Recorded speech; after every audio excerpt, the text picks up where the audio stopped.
आज का टॉपिक है डेप्थ परसेप्शन। और डेप्थ का मतलब होता है गहराई। और डेप्थ परसेप्शन की वजह से हमें ये पता चलता है कि कोई चीज जो है हमारे सामने जो दिख रही है वो कितना दूर है हमसे। So the capability to see the world in 3 dimension. तो थर्ड डायमेंशन होती है डेप्थ। एक होती है हाइट, एक होती है विड्थ। पहली डायमेंशन हो गई हाइट, दूसरी डायमेंशन हो गई विड्थ, और तीसरी डायमेंशन होती है कि कितनी गहराई है, डेप्थ। तो 3D में जब हम कोई चीज देख पाते हैं तो वो हमारी डेप्थ परसेप्शन की वजह से।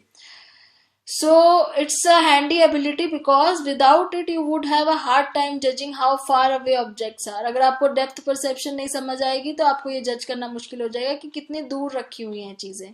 और ये हमें इन्फेंसी से ही आ जाता है। डेप्थ परसीव करना हमें बचपन से ही आ जाता है। उसके बाद अब आगे different types of depth perceptions हैं, अभी डिस्कस करते हैं। पहले आपको फिगर्स दिखा देती हूँ। यहाँ पे जो ए फिगर है, ये इसको हम बोलते हैं लीनियर पर्सपेक्टिव। लीनियर पर्सपेक्टिव क्या होता है? जैसे आपको ये दिख रहा है ना कि ये जो रोड है धीरे धीरे आगे जाके छोटी हो रही है, ऐसे टाइट हो रही है।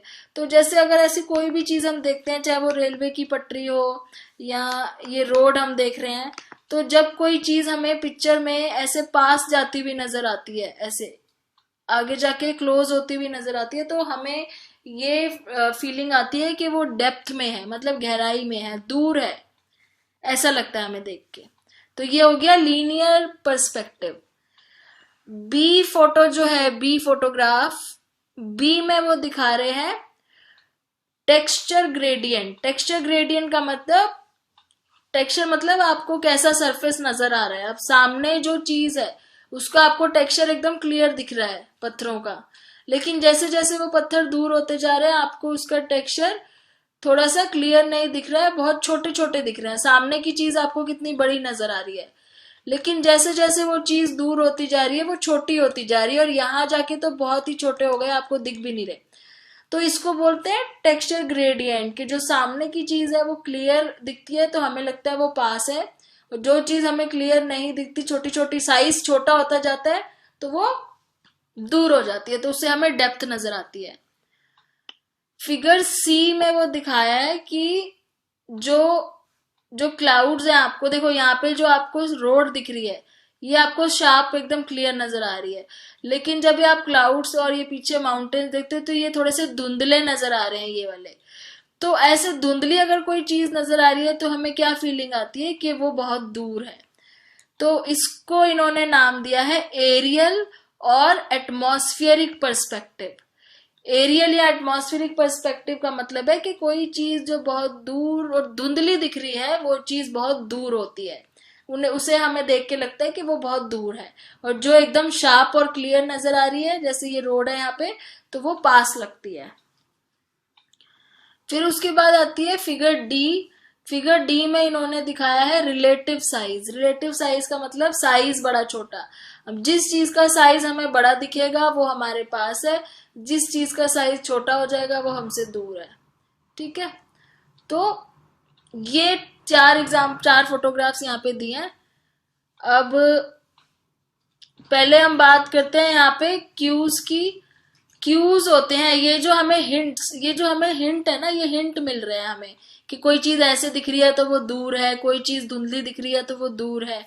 तो इसको हिंट बोलते हैं, और हिंट को ही हम साइंटिफिकली क्यूज भी बोल सकते हैं। तो ये जो क्यूज एग्जिस्ट करते हैं ना वर्ल्ड में, ये हमें डेप्थ परसीव करवाते हैं। लेकिन इसको देखने के लिए कुछ क्यूज ऐसे होते हैं जिन्हें देखने के लिए हमें एक आंख से ही दिख जाते हैं, और कुछ क्यूज ऐसे होते हैं जो जिसको देखने के लिए हमें दोनों आंखें चाहिए। अब जैसे ये वाले जो क्यूज हैं, अगर आप एक आंख बंद करके देखोगे तो भी आपको ये वैसे ही दिखेगा जैसे दोनों आंखों से दिख रहा है। तो इसको हम बोलते हैं मोनोकुलर क्यूज। मोनोकुलर मतलब एक आंख से भी सेम दिखेगा, दो आंख से भी, तो हमें इसको देखने के लिए एक आंख से भी काम चल जाएगा।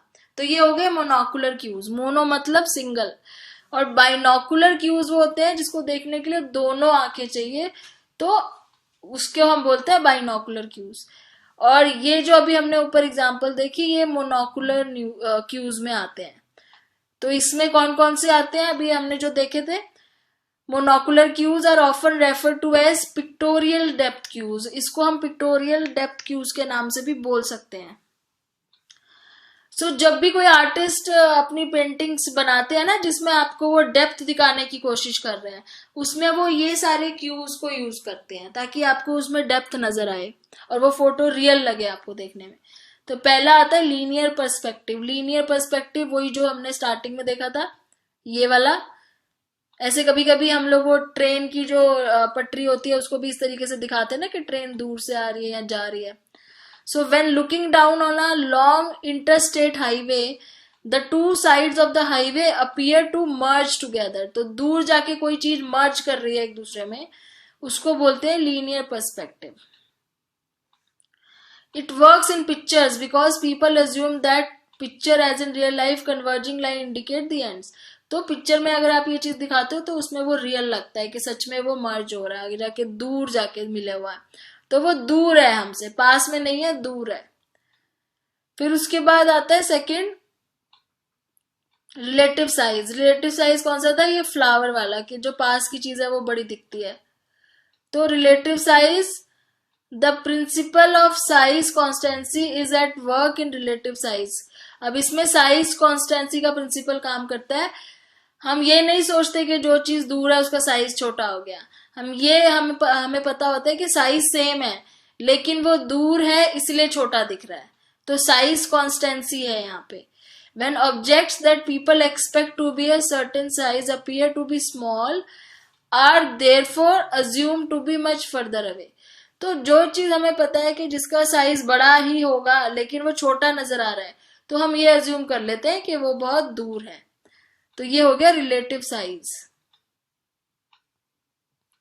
उसके बाद थर्ड है ओवरलैप। ओवरलैप यहाँ पे इन्होंने दिखाया नहीं हुआ पर बहुत इजी है समझना। ओवरलैप, ओवरलैप में क्या होता है, जब बहुत सारी बिल्डिंग्स खड़ी हैं और आप देख रहे हो सामने आपके बहुत सारी बिल्डिंग नजर आ रही है, तो जो बिल्डिंग एक दूसरी बिल्डिंग के ऊपर ओवरलैप कर रही है वो उससे पहले है, फिर उसके ऊपर जो ओवरलैप कर रही है वो उससे भी पहले है। तो मतलब ओवरलैप करने से हमें ये लगता है कि कौन सी चीज आगे है और कौन सी चीज उसके पीछे है। तो if one object seem to be blocking another object, people assume that the blocked object is behind the first one. तो अगर कोई एक ऑब्जेक्ट है वो दूसरे ऑब्जेक्ट को ब्लॉक कर रहा है तो उससे ये अज्यूम किया जा सकता है ना कि जो चीज ब्लॉक हो रही है वो उसके पीछे है। और इस प्रिंसिपल को हम इंटरपोजिशन भी बोलते हैं। ये चीज यहाँ पे इन्होंने ड्रॉ करके नहीं दिखाई हुई है, तो इसको आई थिंक यहाँ पे जैसे सपोज ये पेड़ है बहुत सारे, अब यहाँ पे अगर इस पेड़ का व्यू, इसका व्यू ये ब्लॉक कर रहा है, दैट मीन्स ये उससे आगे है। फिर इसका व्यू ये ब्लॉक कर रहा है, मतलब आपको वो पूरा नजर नहीं आ रहा, ब्लॉक हो रहा है। तो इसको हम ओवरलैपिंग या इंटरपोजिशन प्रिंसिपल बोलते हैं। फिर आता है एरियल एटमॉस्फेरिक पर्सपेक्टिव, जो ये वाला था माउंटेन्स वाला जिसमें धुंधला नजर आ रहा है। The farther away an object is, the hazier the object will appear. मतलब जो चीज दूर है वो नजर आएगी, हेजी नजर आएगी, धुंधली नजर आएगी। हेजी का मतलब है धुंधला, जो चीज जितनी दूर है वो धुंधली नजर आएगी। द हेजियर, इसका मतलब होता है धुंधला। Object will appear to be due to tiny particle of, और धुंधली क्यों नजर आती है? क्योंकि एयर में, एटमॉस्फेयर में डस्ट है, डर्ट है, पॉल्यूटेंट्स हैं। तो क्योंकि एयर पॉल्यूटेड है इसलिए हमें वो चीज धुंधली नजर आएगी जो ज्यादा दूर है। इसको एटमॉस्फेरिक पर्सपेक्टिव बोलते हैं। फिर उसके बाद आता है टेक्सचर ग्रेडियंट, जो ऊपर हमने इसमें देखा था, ये वाला स्टोन्स वाला। If there are any large expanses of pebbles मतलब stones हो गए, rocks and patterned roads nearby, go take a look at them one day. The pebbles or bricks that are close to you are very distinctively textured, but as you look further off into the distance, their texture become smaller and finer. तो जो चीज आपके सामने, आपको उसका texture तो एकदम clear नजर आएगा, उसका सरफेस, और जो दूर होगी वो आपको धीरे धीरे क्लियर नहीं नजर आएगा, थोड़ा सा छोटा होता जाएगा, फाइन होता जाएगा। तो ये हो गया टेक्सचर ग्रेडियंट, और यही चीज आर्टिस्ट भी यूज करते हैं अपनी पेंटिंग्स में। फिर आता है मोशन पैरालैक्स। ये वाली पिक्चर यहाँ पे नहीं दिखाई हुई है। ये हमें तब नजर आता है जब हम गाड़ी में ट्रेवल करते हैं और खिड़की से बाहर देख रहे होते हैं। तो बहुत ही कॉमन चीज है, हम सब ने एक्सपीरियंस किया होगा कि जब हम खिड़की से बाहर देखते हैं तो जो हमारे गाड़ी के पास जो चीजें वो बहुत जल्दी जल्दी पीछे जाती हुई नजर आती है, लेकिन अगर आपने कभी चांद को देखा है ट्रेवल करते हुए तो वो आपको लगता है कि वो पीछे जा ही नहीं रहा है, वो बहुत स्लोली मूव कर रहा है या फिर वो वही है। तो कहने का मतलब ये है कि जो चीज पास होती है वो बहुत जल्दी जल्दी ट्रेवल कर रही होती है, पीछे जा रही होती है, और जो चीज दूर होती है वो बहुत स्लो चल रही होती है। तो ये जो मोशन पैरालैक्स हमें दिखता है, इससे हमें पता चलता है कि जो चीज स्लो चल रही है वो बहुत दूर है। तो next time when you are in a car, notice how the objects outside the car window seem to zip very fast. तो जो कार के बाहर आपको चीजें दिख रही है वो बहुत जल्दी पीछे भाग रही है। when they are close to the car and objects in the distance, जैसे कोई माउंटेन वगैरह आप कहीं देखते हो, पहाड़ी एरियाज में जाते हो जब आप, तो माउंटेन जो है वो स्लोली जा रहे हैं जबकि जो साथ में चीज है वो बहुत फास्ट जा रही है। तो इसको बोलते हैं मोशन पैरालैक्स। फिर आता है accommodation, monocular Q that is not one of the pictorial. अब ये पिक्टोरियल क्यू नहीं है, इसको पिक्चर में नहीं दिखाया जा सकता। अकोमोडेशन का मतलब है जब हमारी आईज एडजस्ट करती हैं दूर की चीजें और पास की चीजों को देखने के लिए।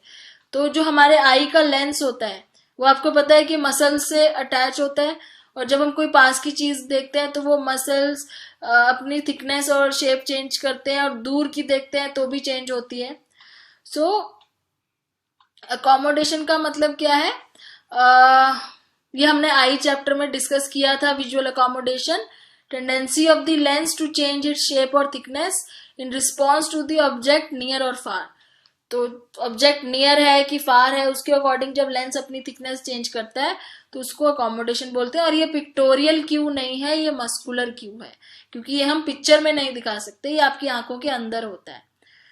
तो ये तो हो गए मोनोकुलर क्यूज, ये सारे मोनोकुलर क्यूज हैं जो हम एक आंख से भी देखेंगे तो हमें नजर आएगा। अब आता है बाइनोकुलर क्यू। बाइनोकुलर का मतलब है जो हमें देखने के लिए दोनों आंखें चाहिए, जैसे कि कन्वर्जेंस। कन्वर्जेंस यहाँ पे आपको इन्होंने दिखाया हुआ है, ये आपकी आईज है दोनों। अगर कोई चीज दूर पड़ी है तो उसको देखने के लिए आपकी आईज जो है वो इतना ज्यादा कन्वर्ज नहीं होंगी। कन्वर्ज मतलब एक दूसरे की तरफ मुड़ेंगी नहीं। लेकिन इसी चीज को अगर उठा के पास में रख दें तो ये आईज का एंगल देखो कन्वर्ज हो जाता है ऐसे, तो ये एक दूसरे की तरफ कन्वर्ज हो जाती है आईज, तो इसको बोलते हैं कन्वर्जेंस। अब ये चीज आप एक आंख से तो नहीं देख सकते, इसके लिए दोनों आंखें चाहिए, इसलिए इसको बाइनोकुलर क्यू बोलते हैं। सो ये भी मस्कुलर क्यू ही है। Refers to the rotation of two eyes in their socket to focus on a single object. तो एक ऑब्जेक्ट को फोकस करने के लिए जब हमारे आईज के मसल्स मूव करते हैं तो उसको कन्वर्जेंस बोलते हैं। If the object is far, convergence is less. तो अगर ऑब्जेक्ट दूर होगा तो कन्वर्जेंस कम होगी, पास होगा तो कन्वर्जेंस ज्यादा होगी। ये यहाँ पे दिखाया हुआ है, इन्होंने एंगल दिखाया हुआ है कन्वर्जेंस का, ठीक है। और दूसरा बाइनोकुलर क्यू क्या है, बाइनोकुलर में दो ही हैं, एक तो कन्वर्जेंस है, दूसरा है बाइनोकुलर डिस्पैरिटी। बाइनोकुलर डिस्पैरिटी इसका ये मतलब है कहने का कि because the eyes are few inches apart they don't see exactly the same image. क्योंकि हमारी आंखें थोड़ा सा दूर है एक दूसरे से, लेफ्ट आंख और राइट आंख ये थोड़ा सा दूर है एक दूसरे से, तो जो चीज लेफ्ट आंख को नजर आती है उससे थोड़ा सा अलग राइट को नजर आती है। अगर आप कोई सामने कोई चीज रख के देखो तो आप उसको अगर अपनी राइट आंखें बंद करके देखोगे तो आपको अलग व्यू दिखेगा थोड़ा सा, और आप लेफ्ट आंख को बंद करके देखोगे तो कुछ अलग व्यू दिखेगा, और दोनों से देखोगे तो फिर वो आपको पूरा नजर आएगा। तो ये जो हमारी दोनों आईज को अलग अलग व्यू नजर आते हैं क्योंकि वो एक दूसरे से थोड़ा सा दूर है, इसलिए इसको हम बोलते हैं binocular disparity. The brain interpret the images on retina to determine the distance from the eyes if the two images are very different.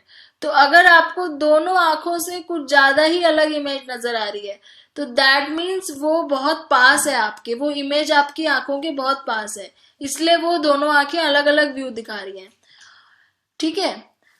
And if they are almost identical the object is far enough. लेकिन अगर आपको आपकी दोनों आंखों को almost same चीज दिख रही है, दैट मीन्स वो ऑब्जेक्ट बहुत ही दूर है, तभी आपको आपकी दोनों आंखों को वो ऑलमोस्ट सेम नजर आ रहा है। पास ले आओगे तो राइट आंख को कुछ अलग नजर आएगा, लेफ्ट को थोड़ा अलग आएगा, क्योंकि वो बहुत पास होगी ना चीज। लेकिन दूर रख दोगे तो दोनों आंखें सेम ही चीज देखेंगी ना। अब जैसे यहाँ पे इस फोटो में ये दूर रखा है तो दोनों आंखें इसका बहुत सारा एरिया देख सकती हैं, तो दोनों को ऑलमोस्ट सेम नजर आएगा। लेकिन अगर ये पास हो जाएगा तो ये वाली आईज को यहां से यहां तक दिखेगा और ये वाली आई को यहां से यहां तक दिखेगा। तो पास होता है तो कुछ ज्यादा डिफरेंस नजर आता है, दूर होता है तो ऑलमोस्ट सेम नजर आता है। इसको बोलते हैं बाइनोकुलर डिस्पैरिटी। तो ये यहाँ पे क्यूज, मोनोकुलर बाइनोकुलर क्यूज खत्म होते हैं जो कि आपके डेप्थ परसेप्शन के अंदर थे। अब नेक्स्ट वीडियो में हम जो बात करेंगे वो करेंगे परसेप्चुअल इल्यूजन्स की। तो अभी यहाँ पे वीडियो खत्म कर रही हूँ मैं। Thanks for watching.